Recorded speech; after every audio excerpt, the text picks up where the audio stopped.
So advanced practice. So I am the midwifery advisor for Northern Ireland from the advanced practice in the NMC. And next slide, please. And just to say that I'm working along with 3 other midwifery advisors, Pamela Galloway for Scotland, Judith Cutter from Wales, and Romie Luxton from England.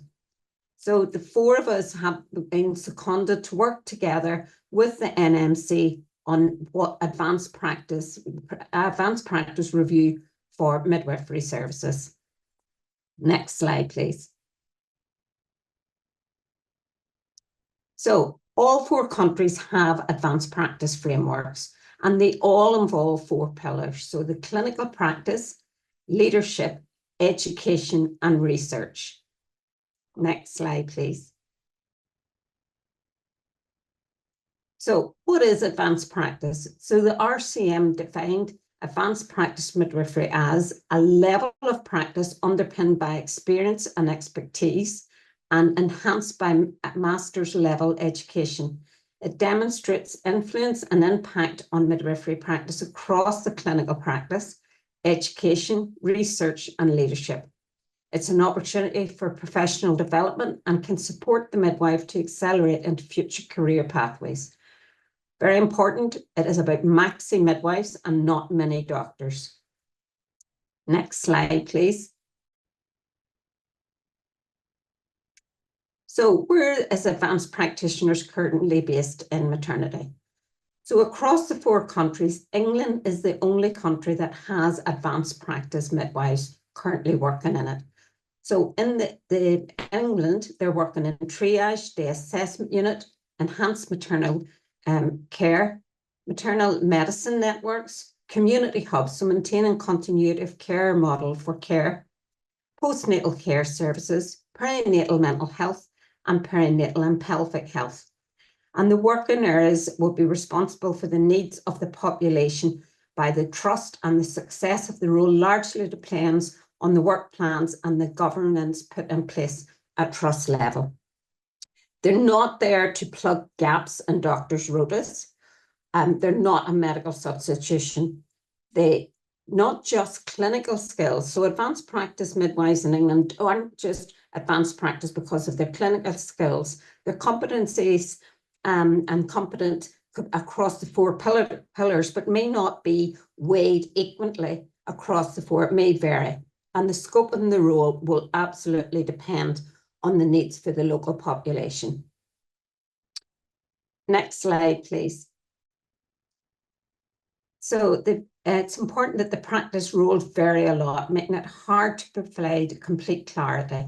It is hard even for a non-advanced practice professional to understand and describe, and the professions in question should be highly qualified to master's level, can work autonomously, work in partnership with you, and lead and manage the care, and often be a prescriber.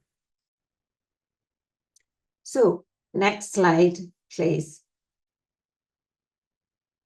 So advanced practice in midwifery, you can see we often get asked, this is a regular question that we're asked whenever we're out talking about advanced practice, but people would ask us, what is the difference between an advanced practice and a specialist midwife, or indeed a consultant midwife? So how we would describe this in this slide, you can see the example. So the specialist enhanced midwife is usually a senior midwife with a particular area of interest, may or may not be underpinned by academic level 7 study, may work across some of the 4 pillars, but not usually across all 4 pillars. So for an example, an infant feeding midwife may have specialist skills and knowledge on infant feeding. They may provide training and education on breastfeeding, and also work in a clinical pillar. Some may also have some of the leadership pillars. However, they may not be involved in research, and the level and breadth in which they cover the pillars may not be to the extent in which an advanced clinical practitioner are covering them. And if we look at advanced, so they've got the research, the leadership, education, training, and clinical. As you'll mostly be aware, advanced clinical practitioners have underpinned academic knowledge to level 7. They work across the 4 pillars and they're working at an advanced level. They may have particular area of interest or specialty. However, advanced practice is seen as a level of practice and not just specialty or defined list of skills. They should be covering all 4 pillars of advanced practice within their role. And although the weighing across the 4 pillars may vary, so it's a more generalized than specialized role, and they may work across many areas of maternity using their in-depth knowledge and clinical assessment and history taking and diagnostic skills, etc. And then we have our consultant. So a consultant midwife works over 5 pillars, the 4 pillars that we've already talked about, and the 5th pillar, which is consultancy. The general consensus is that a consultant midwife will work less clinical time and more strategic versus an advanced clinical practitioner.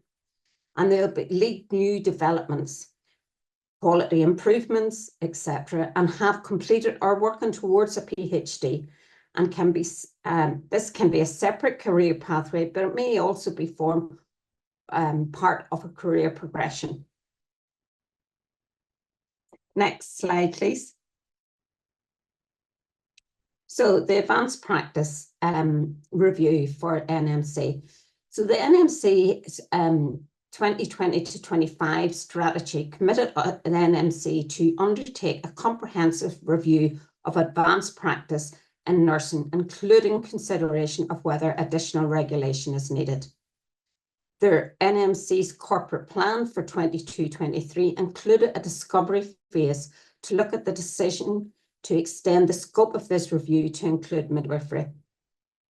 So in September 2023, the CNOs and the CMOs from each country nominated a senior midwife to join the NMC on a secondment to be the midwifery advisor for their countries on the NMC practice review. Next slide, please. So the background and context. So all nurses and midwives and nursing associates practicing in the UK are required to be on a register, and that does include those in advanced practice roles. However, the NMC register does not identify those practicing in advanced practice roles, and they don't set standards for advanced practice or approved advanced practice programs. There is no standardized or agreed definition of what an advanced practice practitioner is in the UK, and the variation across employment settings and education preparation adds to the risk. The 4-country workforce plans are clear about growing the advanced practice workforce. Next slide, please. So there was consensus when we were doing the review in the first phase. There was real consensus across all the groups, and including the public advisory group, that additional regulation is an opportunity to reduce the variation, provide consistency, enhance public perception, and strengthen confidence and trust, and provide clarity across the sector. The NMC seemed to play a key role in mitigating risks from the variability and the inconsistency through additional regulation. So this is all about public safety and safety for our women and their babies. Professionals should feel supported in developing and delivering the advanced practice role, and that the public should be clear and would be confident that advanced practitioners have met required standards and are competent and capable in their roles. Next slide, please. So in March of last year, so March 2024, we took our findings from phase 1 to the NMC Council, and they agreed that additional regulation is needed for both nursing and midwifery, and that we should progress to phase 2. So they agreed that that was for us to develop standards of proficiency for the advanced level of practice and associated education programme standards, adopt a collaborative approach to develop a UK-wide AP framework incorporating a shared position or definition of an advanced level practice, and ensure that advanced level practice requirements are included in the wider review of revalidation and the code, which is scheduled to take place next year, 2025 to 2026. Next slide, please. So the progress to date and what's the next steps. So we are presenting the principles for advanced practice to the NMC Council on the 26th of March next week. So bringing clarity, hopefully what these regulations will do, these principles will do, will bring clarity and consistency to advanced nurses and midwifery's practice across the UK.